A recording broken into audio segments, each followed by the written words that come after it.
Switch off ಮಾಡಬೇಕು. ಮಾತೆಯರಿಗೆ ಪ್ರತ್ಯೇಕ ಆಸನ ವ್ಯವಸ್ಥೆ ಇದೆ.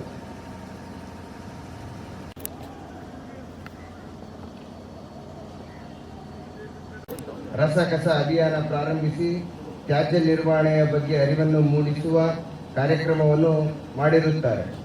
ತ್ಯಾಜ್ಯ ನಿರ್ವಹಣೆಯ ಮಹತ್ವವನ್ನು ತಿಳಿಸಿಕೊಟ್ಟಿರುತ್ತಾರೆ.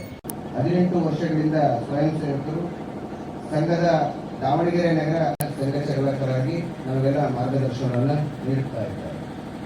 ಅದೇ ರೀತಿ ವಿಶೇಷವಾಗಿ ನಾವು ಯುಗಾದಿ ಉತ್ಸವ ಅನ್ನುವ ಸಂದರ್ಭದಲ್ಲಿ ಸೇರಿದ್ದೇವೆ. ನನಗೆ ಆಮಂತ್ರಣ ಕೊಟ್ಟು ಈ ಸಭೆಯಲ್ಲಿ ಭಾಗವಹಿಸಲು ಅವಕಾಶ ಕೊಟ್ಟಿರುವ ಎಲ್ಲ ಪದಾಧಿಕಾರಿಗಳಿಗೂ, ಎಲ್ಲ ಸದಸ್ಯರಿಗೂ, ಎಲ್ಲ ಜನರಿಗೂ ನಾನು ಧನ್ಯವಾದಗಳನ್ನು ಅರ್ಪಿಸುತ್ತಾ ನನ್ನ ಒಂದೆರಡು ಮಾತುಗಳನ್ನು ಪ್ರಾರಂಭಿಸುತ್ತೇನೆ.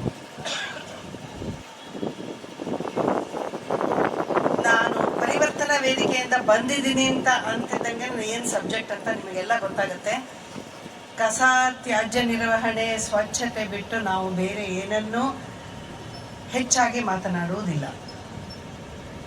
ಆರೋಗ್ಯದ ಸಂಬಂಧಪಟ್ಟ ವಿಷಯವನ್ನು ಹೊರತುಪಡಿಸಿ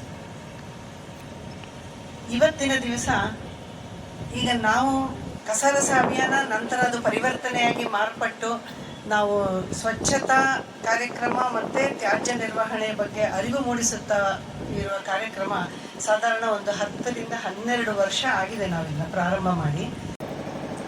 ಯಾಕೆ ನಾವು ಇಷ್ಟು ತ್ಯಾಜ್ಯದ ಬಗ್ಗೆ ನಾವು ಚಿಂತೆ ಮಾಡ್ತಿದ್ದೀವಿ, ಆಲೋಚನೆ ಮಾಡ್ತಿದ್ದೀವಿ, ಪ್ರಯತ್ನ ಪಡ್ತಿದ್ದೀವಿ ಅಂದರೆ, ಈಗ ಕಳೆದ ಇರೋದೇ ನನಗೋಸ್ಕರ, ಬೇರೆ ಯಾವ ಜೀವಿಯೂ ಇಲ್ಲಿ ಅಸ್ತಿತ್ವದಲ್ಲಿ ಇಲ್ಲ, ಅದರದ್ದೇನು ಪಾತ್ರವೇ ಇಲ್ಲ, ಎಲ್ಲ ಇರುವುದೆಲ್ಲ ನನಗಾಗಿ ಅನ್ನುವ ಈ ಹಪಹಪಿ ಈ ಬದಲಾವಣೆಯನ್ನು ನಕಾರ ಪಟ್ಟಿದ್ದು ಮನೆ ಹೊರಗಿನ ವಾತಾವರಣ. ನಾವೆಲ್ಲೆಲ್ಲಿ ನಮ್ಮ ದಿನಗಳನ್ನು ಕಳೆಯುತ್ತೇವೆ ಎಲ್ಲೇ, ಆದರೆ ಈ ಬೆಂಕಿ ಹಚ್ಚಿದಾಗ ಅದರಲ್ಲಿರುವ ಪ್ಲಾಸ್ಟಿಕ್ ಉರಿಯುತ್ತೆ.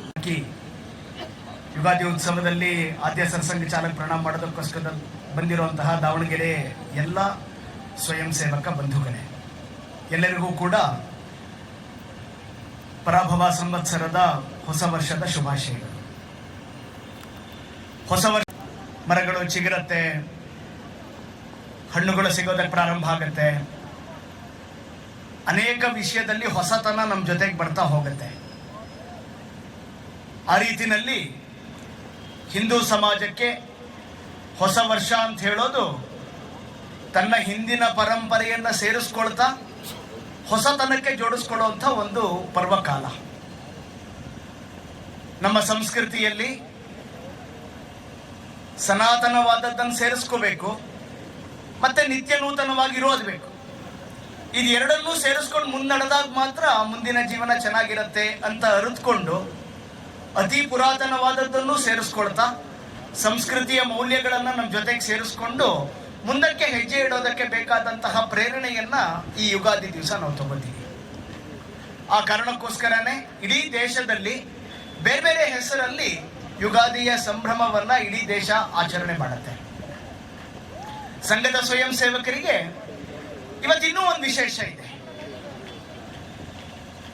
ಸ್ವಯಂ ಸೇವಕರಾಗಿ ನಾವು ಬಂದು ಸೇರ್ಕೊಂಡು ನಮ್ಮ ಜೀವನಕ್ಕೆ ಬೇಕಾದಷ್ಟು ಪ್ರೇರಣೆಯನ್ನ ತಗೊಂಡು ಸಮಾಜದ ಕೆಲಸವನ್ನ ಮಾಡೋದಕ್ಕೆ ಪ್ರೇರಣೆಯನ್ನು ಕೊಟ್ಟಂತಹ ರಾಷ್ಟ್ರೀಯ ಸ್ವಯಂ ಸೇವಕ ಸಂಘದ ಸಂಸ್ಥಾಪಕರಾಗಿರುವಂತಹ ಡಾಕ್ಟರ್ ಕೇಶವ ಬಲರಾಮ್ ಹೆಡಿಗೇವಾರ್ ಅವರ ಜನ್ಮದಿನ ಇವತ್ತು ಯುಗಾದಿಯ ದಿನ.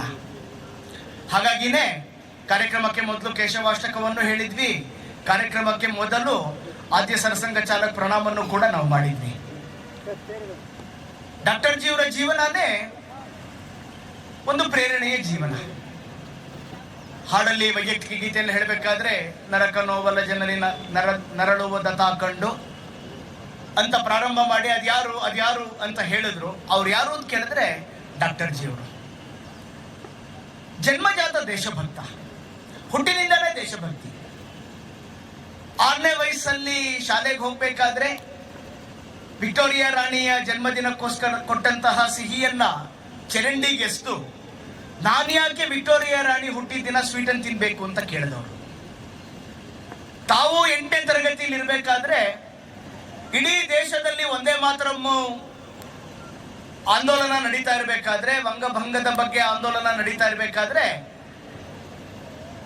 ಇಂಗ್ಲಿಷ್ ಅಧಿಕಾರಿಯ ಎದುರುಗಡೆ ತಾನು ತನ್ನ ಮೇಲಿನ ತರಗತಿಯವರನ್ನ ಜೊತೆಗೆ ಸೇರಿಸ್ಕೊಂಡು ಒಂದೇ ಮಾತ್ರ ಭಾರತ್ ಮಾತಾ ಕಿ ಜೈಯನ್ನ ಘೋಷಣೆಯನ್ನ ಕೂಗಿ ಇಡೀ ನಗರದಲ್ಲಿರುವಂತಹ ಎಲ್ಲ ಶಾಲೆಗಳಲ್ಲೂ ಒಂದೇ ಮಾತ್ರವನ್ನ ಪ್ರತಿಧ್ವನಿಸಿ ಮಾಡಿದಂತಹ ಸಂಘಟಕ ಡಾಕ್ಟರ್ ಕೇಶವ ಬಲರಾಮ್ ಹೆಡ್ಗೇವಾರ್ ಅವರು, ಡಾಕ್ಟರ್ ಜಿ ಅವರು.